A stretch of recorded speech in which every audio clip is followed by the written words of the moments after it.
The air in the Abbott mansion was always still, but this particular afternoon it felt thick, suffocating, as if the very house was holding its breath. Sharon had been moving through the grand rooms like a ghost, her motions automatic, her mind 1,000 miles away. The polished mahogany and the delicate china on the display shelves seemed to mock her with their permanence, their solidity, a stark contrast to the terrifying fragility of her own world. It had been days since Noah had vanished, each hour stretching into an agonizing eternity of unanswered calls, frantic texts to his friends, and the slow, chilling dread that had begun to curdle in the pit of her stomach. She had tried to cling to hope, to the logical explanations, a spontaneous trip, a lost phone, a young man's desire for space, but as the hours bled into days, those flimsy excuses had dissolved, leaving behind only the cold, hard fear. She'd been standing by the large bay window, staring out at the manicured garden without really seeing it, her fingers nervously tracing the outline of her phone in her pocket, when the first wave of dizziness hit. It was a sudden violent lurch, the world tilting on its axis. The vibrant greens of the lawn swam before her eyes, blurring into a nauseating swirl. She reached out a hand, steadying herself against the cold glass, her breath catching in her throat. This wasn't just anxiety. This was something deeper, a primal signal from her body that something was profoundly wrong. Her heart began to hammer against her ribs, a frantic runaway rhythm that echoed in her ears, drowning out the soft hum of the refrigerator from the kitchen. She tried to take a deep, calming breath, the kind the therapists were always recommending, but the air felt thin, insufficient. Spots danced at the edge of her vision, little pinpricks of black and white that multiplied with every frantic beat of her heart. The memory of Noah's face, his easy smile, the way his eyes crinkled when he laughed, flashed unbidden in her mind, and it was accompanied by a sharp physical pain, a searing ache that had nothing to do with her spinning head. This was a mother's intuition, a cord that had connected her to her son since the moment of his birth, and it was screaming that the cord had been severed. The silence from him was no longer an annoyance. It was a void, a chasm of nothingness that threatened to swallow her whole. She could feel the strength draining from her legs, a slow, insidious leak, as if her very life force was being siphoned away by the sheer, overwhelming force of her terror. Her vision began to tunnel, the luxurious room narrowing to a small blurry circle of light at the end of a long dark corridor. The sounds of the house, the faint tick of the grandfather clock in the hall, the distant hum of a car engine from the street, all became muffled, as if she were sinking deep underwater. Her last conscious thought was a silent scream, Noah's name echoing in the cavern of her mind. Then the last vestiges of strength deserted her. Her knees buckled, the solid floor rushing up to meet her as she collapsed in a heap on the expensive Persian rug. The world didn't go black so much as it simply ceased to exist, the weight of her fear finally mercifully, pulling her under into a profound and silent unconsciousness. She lay there, a solitary figure in the vast empty house, a tragic portrait of a mother broken by the unknown, while miles away, the gears of fate were already turning, grinding towards a revelation that would shatter the foundations of her world forever. At that same moment, on the outskirts of Genoa City, where the manicured suburbs gave way to the untamed woods, the atmosphere was one of grim, professional focus. The police presence was a stark anomaly in the peaceful setting, their cruisers parked haphazardly, their red and blue lights casting an eerie, rhythmic glow against the trunks of the silent trees. An anonymous tip, a voice distorted and brief, had led them to this specific secluded patch of forest. The air, fresh with the scent of damp earth and decaying leaves, was now tainted with the low murmur of official radio chatter, and the grim understanding that settles over law enforcement when a search shifts from one of hope to one of recovery. Officers moved with a deliberate, somber purpose, their boots crunching on the undergrowth, their eyes scanning the shadows not for a living soul, but for the terrible final answer to a missing persons case.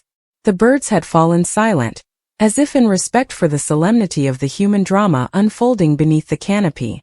It was a young officer, new enough to still be shocked by the job's capacity for horror, who first saw it. A flash of color that was wrong for the natural palette of the forest floor, a shape that was too angular, too man-made. He stopped, his breath catching in his throat, and raised a hand, signaling to his sergeant. The team converged, their movements slowing, the casual chatter dying instantly. There, partially obscured by a fallen log and a blanket of brown leaves, was what they had been sent to find. It was the body of a young man lying still and cold. Even in the distorted state of his repose, there was no mistaking the features that Sharon Collins had so lovingly traced with her fingers as a baby, the face that had smiled back at her from 1,000 family photographs. It was Noah. The vibrant life that had once animated him was gone, leaving behind only a pale, waxy shell. The scene was one of profound stillness, a heartbreaking tableau of a life cut violently short. The forensics team moved in with their quiet efficiency, documenting, measuring, treating the area with a sacred reverence for the story it held. The story, as it turned, had a voice. As the lead detective, a man named Ray Rosales, who had unfortunately grown accustomed to such tragedies, carefully examined the immediate area around the body.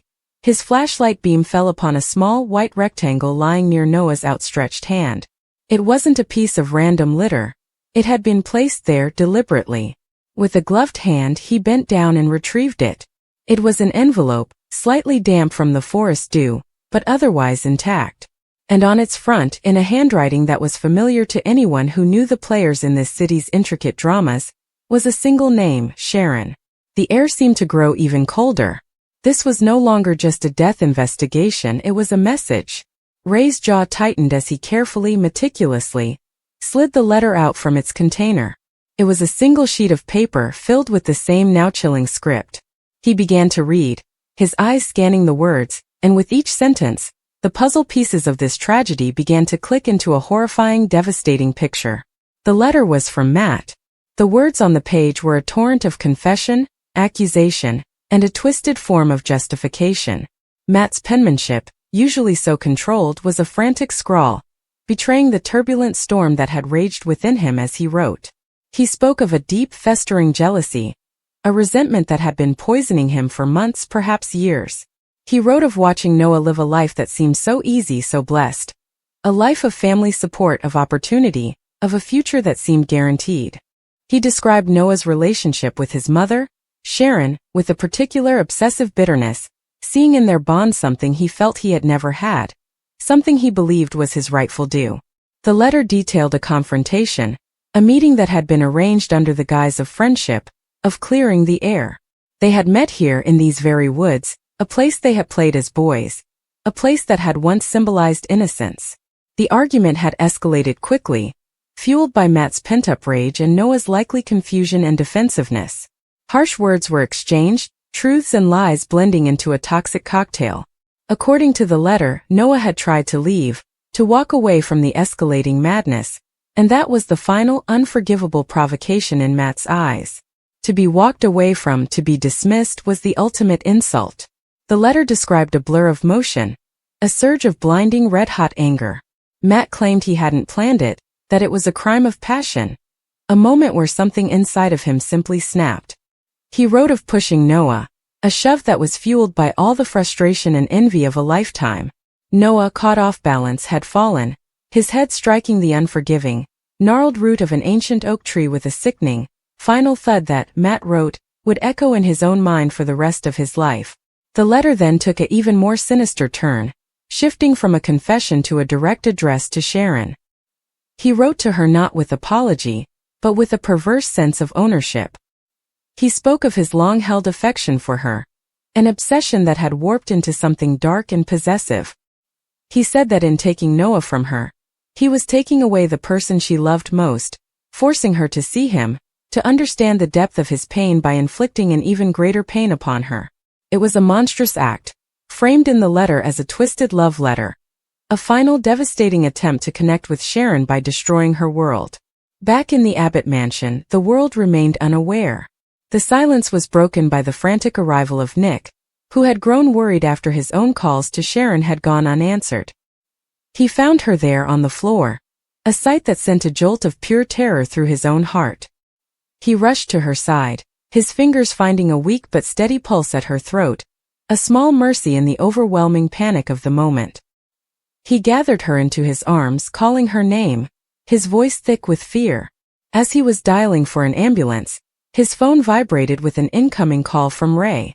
The two streams of tragedy were about to converge. Nick, his voice shaking, explained the situation to the 911 operator while simultaneously answering Ray's call, his mind struggling to process the dual crises. Ray's voice on the other end was heavy, laden with a burden no one should ever have to carry. He told Nick they had found Noah. And in that brief, terrible pause before Ray delivered the final irrevocable word, Nick knew. The world dropped out from under him. He slid down the wall, the phone pressed to his ear, as Ray confirmed his worst nightmare. His son was gone. The aftermath was a blur of sterile white walls and the low, sympathetic voices of medical staff. Sharon was stabilized at the hospital, the physical manifestation of her collapse treated, but the doctors could do nothing for the wound that was about to be inflicted. Nick stood by her bedside, his own heart shattered into a million pieces, facing the impossible task of having to wake her from one nightmare only to plunge her into another, far darker one. He held her hand, his thumb stroking her pale skin, waiting for her eyelids to flutter open. When they did, her gaze was initially cloudy, disoriented, the fog of her fainting spell slow to clear. Then her eyes focused on his face, and she saw it immediately, the raw, unvarnished agony etched into every line of his features, the tears he had been unable to hold back.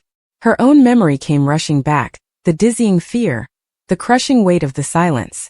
"Nick," she whispered, her voice hoarse. "What is it? What's happened?"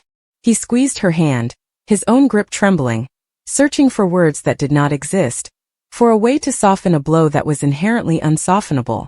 He took a ragged breath, the letter from Matt, now sealed in an evidence bag but its contents burned into his soul, feeling like a physical weight in his pocket. "Sharon," he began, his voice breaking on the second syllable of her name. He had to stop, to gather the tattered remains of his own strength. They found Noah.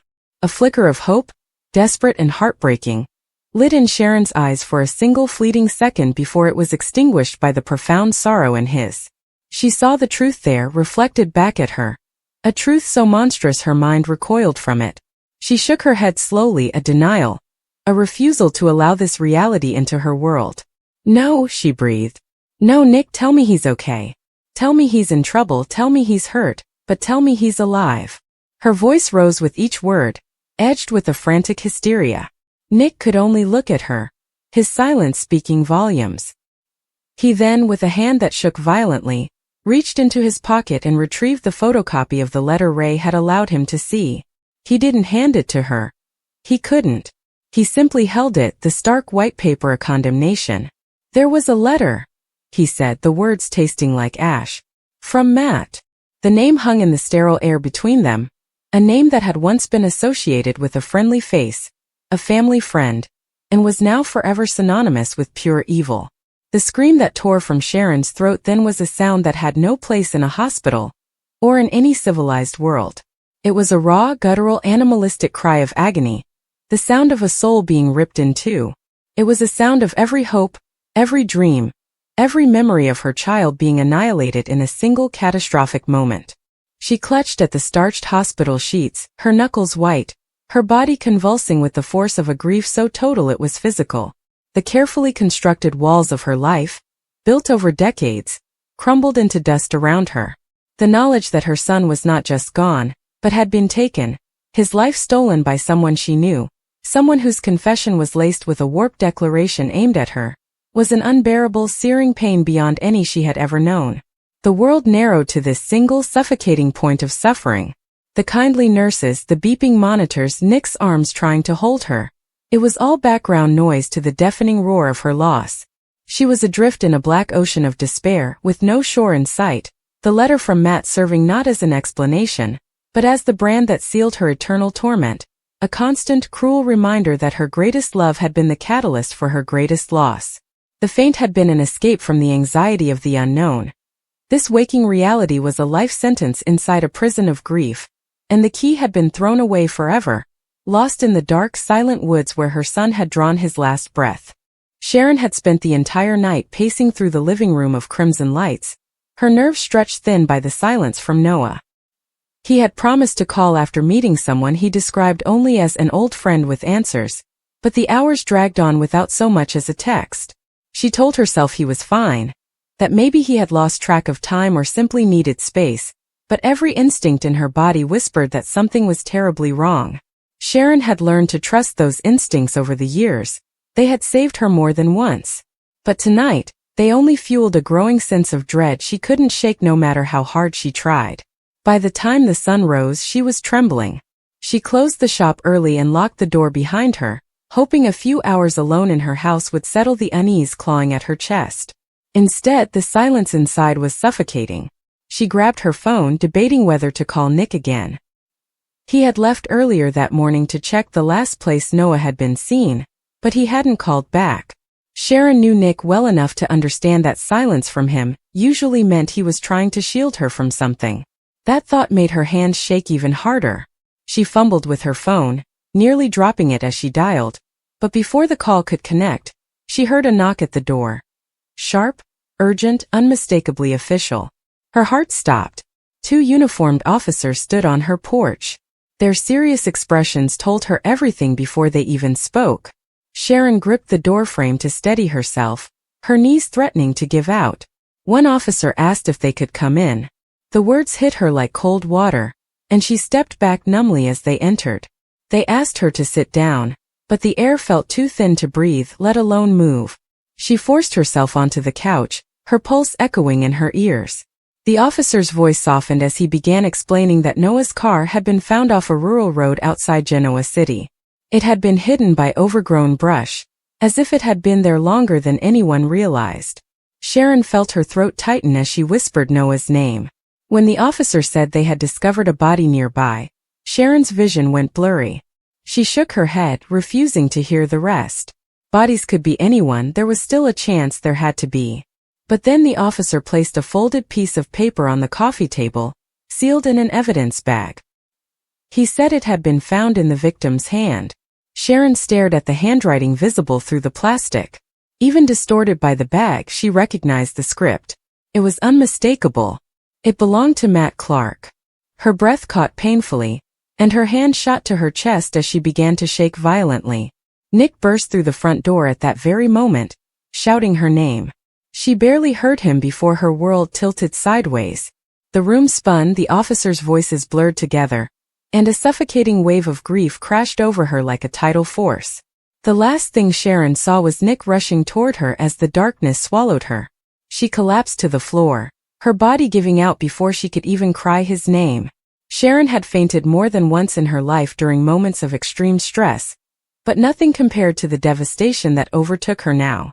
Hours later, Sharon awoke in the hospital, the sterile smell immediately making her stomach twist. Nick was at her side, his eyes red and exhausted. She asked for Noah before she even fully woke, her voice small and frayed. Nick hesitated far too long. She grabbed his arm, begging him to tell her the truth. He finally whispered that the body had not been officially confirmed yet, but everything pointed to Noah. The clothes, the belongings, the location. Sharon broke into sobs so raw they echoed through the room. Nick held her tightly, though he was shaking just as much as she was. He said he couldn't understand why Matt Clark's name had resurfaced after all these years. Why he would leave a letter for Noah, of all people. Sharon demanded to see the letter, but Nick said the police had taken it for analysis. That only enraged her further. She insisted that she had faced Matt before, that she knew exactly the kind of darkness he was capable of. She couldn't stand the idea that even dead or long gone, Matt might still be reaching into their lives, causing pain. Nick admitted that the officers believed the letter might contain clues about what happened to Noah, possibly even a motive or a connection to someone else.